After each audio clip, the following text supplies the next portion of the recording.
Jeffrey, for those people who don't know, the Gotham Film and Media Institute is one of the largest organizations dedicated to independent filmmaking, known for producing award-winning independent films. You were the producer on one of those, Boys Don't Cry, where Hilary Swank won the Oscar for Best Actress.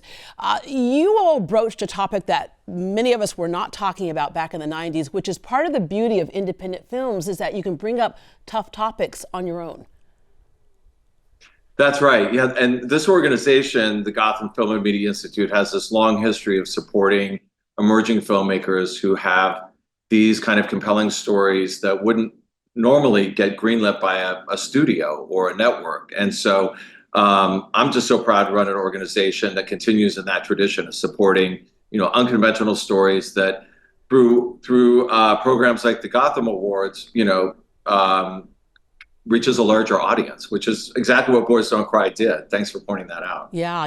What are some of the other characteristics of independent films that warrant their own award show, or their independent award show, I should say?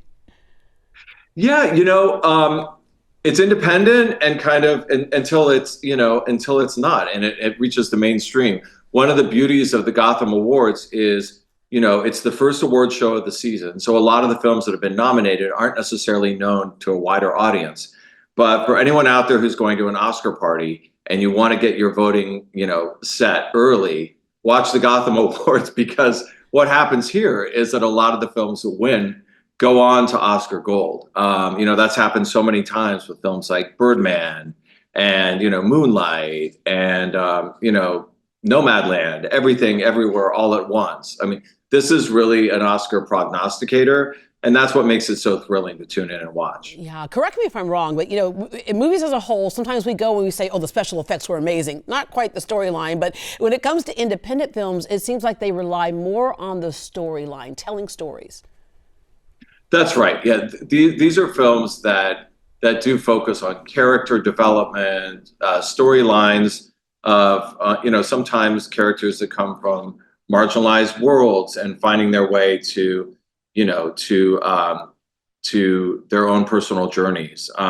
This year we have some incredible films that have been nominated. Everything from Anora, which is Sean Baker's latest film, which is a really exciting journey through kind of the underworld of Brooklyn and dealing with sex workers, and yet the performances and the screenplay and Sean's direction is going to reach the mainstream. I mean, it's in theaters now and audiences are loving it. So it's exciting to have that as one of our best feature nominees. Yeah, and your notable past nominees include Matthew McConaughey, and in fact, he won Best Actor for Dallas Buyers Club, Craig Robinson, Best Actor nominee for Moms from America, and Maggie Gyllenhaal, Best Breakthrough Directing.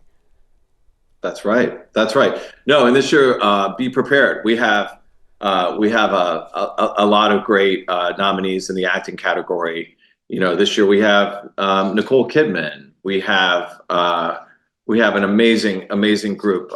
We have Coleman Domingo, Adrian Brody, Pamela Anderson, who's in The Last Showgirl, which broke out of Toronto. Mikey Madison from Anora, Demi Moore, who's I don't know if you've seen it yet, The Substance, but kind of an audacious return to the big screen for her. Yeah, I have not yet, but I look forward to that. You also have some special tributes this year. We have some really great tributes. We just announced that Timothée Chalamet and his film A Complete Unknown is winning our Visionary tribute, which is super exciting. Timothy's here shooting in New York right now, so it just worked out perfectly. He's going to come and accept his award in person. We also announced Zendaya this past week, who was so phenomenal in Challengers and of course in Dune 2. She continues to just stun audiences, and she's such a both popular but such an accomplished young performer.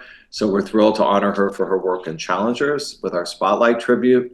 We have an ensemble tribute, which we're presenting to the cast of The Piano Lesson, including Danielle Deadweiler, who's also nominated for a competitive category in supporting performance. So some really amazing work there. And then, of course, I mentioned Dune. We have Denis Villeneuve, who's the director of Dune 2, who started here at this organization with one of his first films, So he's coming back as an alumnus, and we're recognizing him for his directing work in Dune 2. So it's really, it's going to be a great night as always is, but some big stars in those tribute categories this year. We wish you the best of luck with that award show. But before I let you go, a couple of more questions. The first movie you ever connected to? The first movie I ever connected to, wow, that is a really good one. I will say, probably an independent one. It was probably My Beautiful Laundrette, was one of my favorite early films. And also Brothers McMullen, which was a film that came through this organization in the early 90s, and, introduced us to a whole new group of actors and way of making films. Sexualized Videotape, another early independent film that I think really captured my imagination and made me think that, wow, you can make a movie, for, a few $100,000 and reach a wide audience, which is something, personally I always wanted to do as a producer. Was, if you're going to go to the, all the effort and time and collaborative work to make a movie, why not reach the broadest audience possible? So those are all films that I really loved. And finally, we can dismiss it, and I think a lot of us sometimes do, not on purpose, but dismiss it as simply entertainment. But really, films are society's conversation starters. There are therapy, there are mirror, there are historical record. Why is it important for us to keep supporting this medium and keep supporting the people who do it? Yeah, well, independent filmmakers are great storytellers, and they contribute to our culture and, in a way, reflect the work that we're all doing here every day. There are change and challenges every day, and filmmakers allow us to kind of step back and see humanity at a scale that is, I think, both inspiring but also important. As we look at, the categories here, we have non-gender specific categories. So our outstanding performers are both male, female, and non-binary performers nominated in those categories. And going all the way back to Boys Don't Cry, which was my first film. That was one of the first, films that really opened up that conversation. So, so you can see how important film is to, opening up conversation in society. Jeffrey, So thank you very much for joining us.